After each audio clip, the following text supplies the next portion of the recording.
Zachary Taylor was the 12th President of the United States, serving from 1849 until his death in 1850. A military hero, he earned the nickname Old Rough and Ready for his leadership in the Seminole and Mexican-American Wars. Though Taylor had little political experience, his war hero status made him a desirable presidential candidate. As president, he faced challenges with the issue of slavery and its expansion into newly acquired territories. Taylor opposed the spread of slavery, which led to tensions with Southern leaders.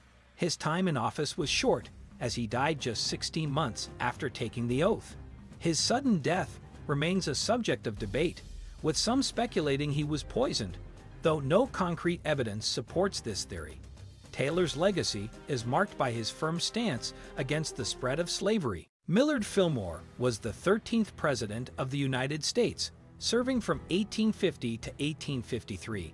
He ascended to the presidency upon the death of President Zachary Taylor. Fillmore was the last member of the Whig Party to hold the office of president. His tenure was marked by the controversial Compromise of 1850, a series of bills intended to address the sectional tensions arising from the spread of slavery to newly acquired territories. While the compromise temporarily eased tensions, it included the divisive Fugitive Slave Act, which mandated the return of escaped slaves to their owners. This act was heavily criticized and exacerbated sectional conflicts. Fillmore did not receive the Whig nomination for a second term and later ran as the Know-Nothing Party candidate in 1856.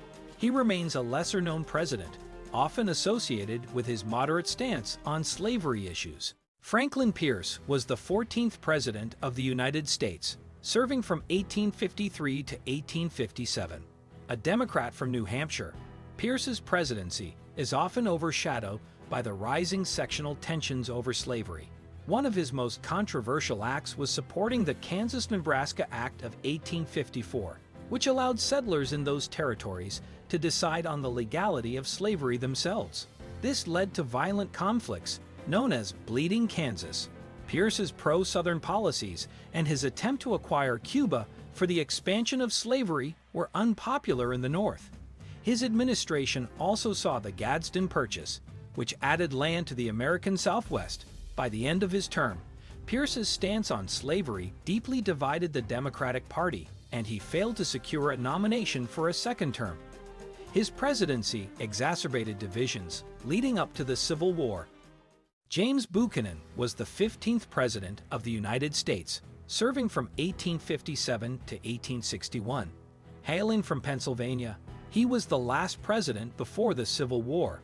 Buchanan's presidency is often criticized for his inability to address or curb the escalating tensions over slavery. He believed that while slavery was morally wrong, the federal government didn't have the authority to ban it in states where it existed. His support for the pro-slavery Lecompton Constitution for Kansas further divided the nation. Buchanan also declared that states had no legal right to secede, but doubted the federal government's power to stop them. By the end of his term, 7 southern states had seceded, setting the stage for the Civil War. Historians frequently rank Buchanan low due to his failure to prevent the nation's greatest conflict. Abraham Lincoln, the 16th President of the United States, from 1861 to 1865, is best known for leading the country during its Civil War and issuing the Emancipation Proclamation, which began the process of freedom for America's slaves. Born in a log cabin in Kentucky, Lincoln rose from humble beginnings to become a lawyer and politician. As president, he faced the secession of southern states and valiantly worked to preserve the Union. Lincoln's leadership qualities, including his eloquence and commitment to ending slavery, solidified his place in history. Tragically, just days after General Lee's surrender at Appomattox, marking the end of the Civil War, Lincoln was assassinated by John Wilkes Booth in 1865. Today, he is remembered as one of America's greatest leaders, whose legacy continues to influence the nation. Andrew Johnson was the 17th President of the United States, serving from 1865 to 1869. He assumed the presidency after the assassination of Abraham Lincoln. Born in poverty in North Carolina, Johnson rose through political ranks, emphasizing his roots as a self-made man. As president during the tumultuous Reconstruction era, he faced significant challenges in reunifying a divided nation after the Civil War. Johnson's lenient policies towards the South and his vetoes against civil rights legislation for freed slaves put him at odds with the radical Republicans in Congress. This tension culminated in his impeachment by the House of Representatives, but he was acquitted in the Senate by just one vote. Johnson's presidency is often criticized for its lack of support for African American rights and his missed opportunities during Reconstruction. Ulysses S. Grant was the 18th President of the United States, serving from 1869 to 1877. Before his presidency, he was a key Union general during the Civil War, leading the North to victory over the Confederacy. His military successes, including the capture of Vicksburg and the surrender of Lee at Appomattox, make him a national hero. As president, Grant faced the challenges of Reconstruction, working to protect the rights of newly freed African Americans in the South. His 2 terms were marred by economic turmoil and multiple corruption scandals among members of his administration. Despite these challenges, Grant advocated for the rights of Native Americans and pursued peaceful foreign policies. Post-presidency, he wrote his memoirs, which have been praised for their insight and literary quality. Grant is remembered as a military leader and for his efforts in promoting civil rights during a challenging era. Rutherford B. Hayes was the 19th President of the United States, serving from 1877 to 1881. His election was one of the most disputed in U.S. history, resolved by the Compromise of 1877, which effectively ended Reconstruction in the South. Hayes, a Republican, faced significant challenges in reconciling a divided nation. During his tenure, he worked to reform the civil service, attempting to reduce patronage and corruption. He also championed the rights of African Americans, although his ability to enforce civil rights was limited by the end of military Reconstruction. Hayes advocated for better treatment of Native Americans and sought sound fiscal policies. While he promised to serve only 1 term and kept that promise, Hayes's moderate approach laid groundwork for further reforms in subsequent administrations.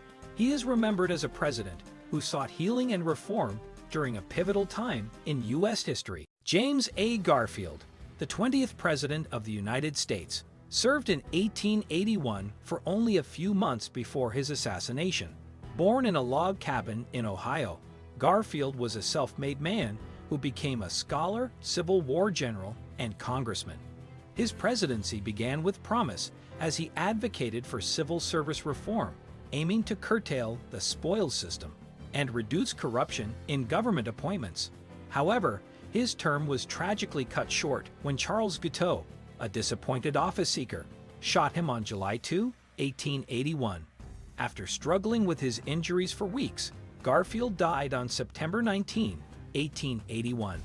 His death spurred the passage of the Pendleton Civil Service Reform Act in 1883, which sought to ensure government jobs were filled based on merit, not political favoritism. Chester A. Arthur, the 21st President of the United States, served from 1881 to 1885. Assuming the presidency after the assassination of James A. Garfield, Arthur's administration is best remembered for its commitment to civil service reform. Once a proponent of the spoils system, which awarded government jobs based on political loyalty rather than merit, Arthur had a change of heart as president.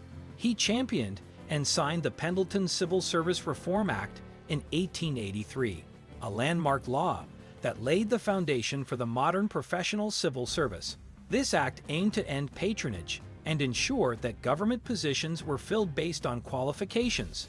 Though often overlooked, Arthur's dedication to reforming the civil service system remains his most significant legacy, marking a turning point in U.S. governance. Grover Cleveland, the 22nd President of the United States, served his first term from 1885 to 1889. A Democrat, he was the first president elected from that party after the Civil War. Cleveland was known for his honesty, integrity, and commitment to reform. In his first term, he took on corruption, vetoing numerous bills he deemed wasteful or fraudulent. He also challenged protective tariffs, arguing they were excessively high and benefited special interests. Cleveland's dedication to fiscal responsibility led him to veto pension bills for Civil War veterans if he deemed them fraudulent or undeserved. While his conservative economic views were praised by many, they also alienated parts of his base. By the end of his first term, Cleveland had established a reputation as a president unafraid to challenge prevailing political practices.